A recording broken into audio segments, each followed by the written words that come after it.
bienvenue sur MTW Max Tiny Workshop. Je te présente mon petit atelier. Voilà ma petite caverne d'Alibaba à moi dans laquelle je fabrique des tas de trucs. Je te fais faire un petit tour du propriétaire très brièvement. Voilà, ça y est, on a fait le tour. J'essaye de fabriquer du métal, du bois, du plastique, je fais de la soudure, je fais de l'impression 3D, tout ceci en tant qu'amateur évidemment, parce que je prétends avoir aucune compétence professionnelle, mais je vais tâcher à travers les petites vidéos que je vais faire de m'améliorer, de bricoler, puis de partager mes petites astuces, mes petits bricolages, de fournir évidemment les plans si vous voulez faire ce que je fabrique à la maison. Alors on va rentrer dans le vif du sujet. La petite première vidéo aujourd'hui va faire intervenir cet outil là qui est mon imprimante 3D, qui est une Creality Ender 3, et on va tâcher de se fabriquer ceci. Ceci c'est un support de GoPro, puisque pour pouvoir vous présenter des petites vidéos, je vais avoir besoin de l'accrocher un peu partout. Ouais. C'est con, hein, tu me diras, enfin bon. Alors pour ce faire, l'idée c'est de créer le fichier 3D via Fusion 360, un petit logiciel qui est fourni par Autodesk. Le but final de la manœuvre étant de pouvoir accrocher cette petite GoPro sur ceci. Voilà, c'est une espèce de pince serre-joint qu'on peut trouver chez Leroy Merluche, pour ceux qui n'auraient pas reconnu les couleurs du matos low cost qui sort de chez eux. Voilà. C'est parti, on se retrouve tout de suite pour le process de fabrication. Un petit crochet par Fusion 360 pour expliquer brièvement, sans rentrer dans les détails de cotation, etc., comment est conçue la rotule en elle-même. Si jamais vous voulez, je pense que je vais mettre les fichiers STL à disposition pour ceux qui possèdent une imprimante 3D, qu'ils puissent se les faire à la maison. Autrement, on y va. Alors ça commence par un petit dessin, hop, on va se mettre sur la petite vue, un petit dessin du haut du support qui est ensuite extrudé puis chanfreiné afin de rendre le passage de la caméra plus agréable, voilà, paf. Ensuite, donc je le déplace, je le mets sur un axe qui est perpendiculaire avec mon origine pour pouvoir travailler plus facilement. Je crée ensuite le dessin de la boule et du réceptacle. Voilà, donc on les distingue bien tous les deux, hein. Elle fait à peu près 3 cm de... enfin elle fait même carrément 3 cm de diamètre. J'ai laissé un petit jeu volontairement entre le réceptacle et la boule ici d'environ un demi-millimètre, parce que la précision de l'imprimante étant pas phénoménale, vaut mieux prévoir un tout petit peu de jeu. Et à la fin d'ailleurs, je vais mettre un petit peu de colle chaude au besoin sur la molette pour pouvoir réduire ce jeu. Donc ensuite, hop, extrusion de la surface basse, donc du réceptacle, à laquelle je viens appliquer un filetage. Ça c'est un filetage de tuyau, je ne prends pas un filetage isométrique standard de pas de vis, pour toujours la même raison de précision. Hop. Ensuite, extrusion de la boule qui sera soudée au support haut. Hop. Ensuite, dessin de la molette. Hop. Je me sers du même rayon, du même arc de cercle pour la courbure, afin que quand on visse cette molette, cette courbure là vienne comprimer la boule et l'empêche de bouger. Donc je me sers de nouveau de l'outil Révolution. Ensuite j'applique un filetage. Puis après je modifie brièvement mes faces afin de les rendre plus agréables. Hop. Tac. Ensuite viennent les ergots de serrage. Encore sur le même plan, je viens dessiner un petit ergot avec l'outil Révolution. Hop, je fais mon ergot, je le chanfreine et je le multiplie par la fonction réseau circulaire. Paf, voilà, on se retrouve avec une belle molette de serrage. Ensuite, je dessine sur un autre plan, donc sur un plan qui est perpendiculaire à mes précédents dessins.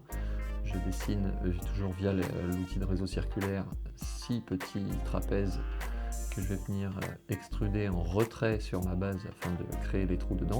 Hop, paf, chanfreiner également afin de rendre les angles moins saillants.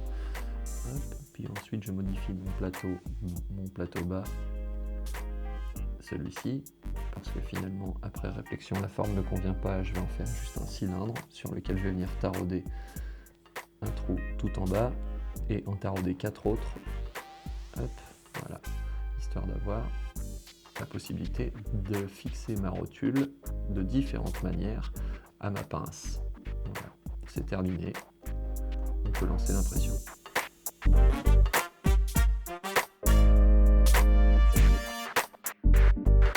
Donc une fois que tu as imprimé ton petit support de GoPro, que tu as bien galéré pour enlever les supports, que tu l'as nettoyé, que tu l'as ébarbé et que tu l'as testé, il est temps de passer au montage.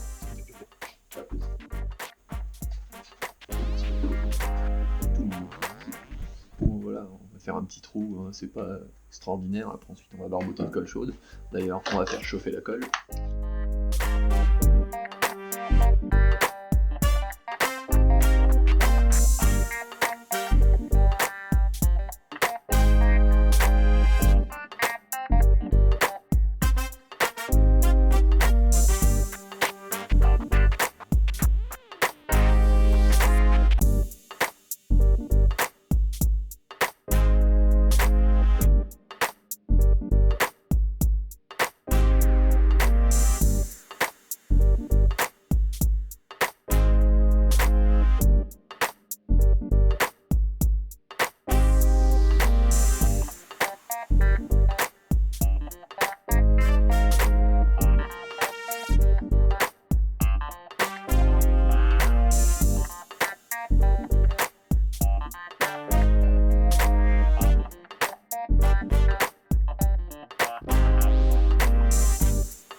Pas besoin de serrer à la clé, hein. Et donc j'ai fait des taraudages de part et d'autre du petit support parce qu'on n'est pas forcé, en fonction des endroits où tu te sers, t'es pas forcé d'avoir la pince dans ce sens-là, tu peux aussi l'avoir dans ce sens-là, et de fait d'avoir tout de même avoir besoin de ta GoPro en perpendiculaire, même si malgré tout la rotule peut servir à compenser ces problèmes de direction.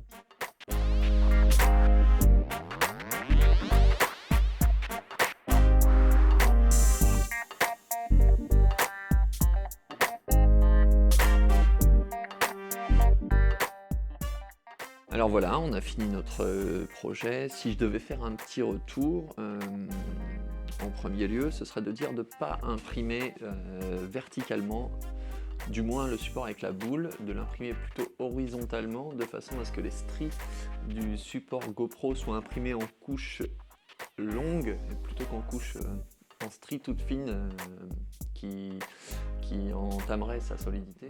J'ai pas spécialement développé concernant les caractéristiques d'impression parce que ça c'est un petit peu au cas par cas, ça dépend du matos de chacun. Tout ce que je peux vous dire c'est que j'ai imprimé des couches qui font 0,1 mm d'épaisseur et que le matos utilisé c'est du PLA. Au final le résultat est super propre, ça le fait grave, c'est solide, c'est parfait. Voilà, alors l'idée bien sûr vient pas de moi, hein. J'ai chopé ça sur Pinterest qui est évidemment une grande source d'inspiration pour mes petits travaux. Alors bien sûr, il n'y a pas que ça comme source d'inspi, je regarde pas mal de vidéos sur YouTube, les mecs c'est des pros, c'est des menuisiers et des travailleurs hors pair. Écoutez, on va essayer de se calquer un petit peu dans ce moule et de faire des projets qui sont tout aussi badass et tout aussi bien finis en tout cas. Merci d'avoir suivi et puis j'espère qu'on va pouvoir remettre ça très vite avec un petit truc cool. Salut!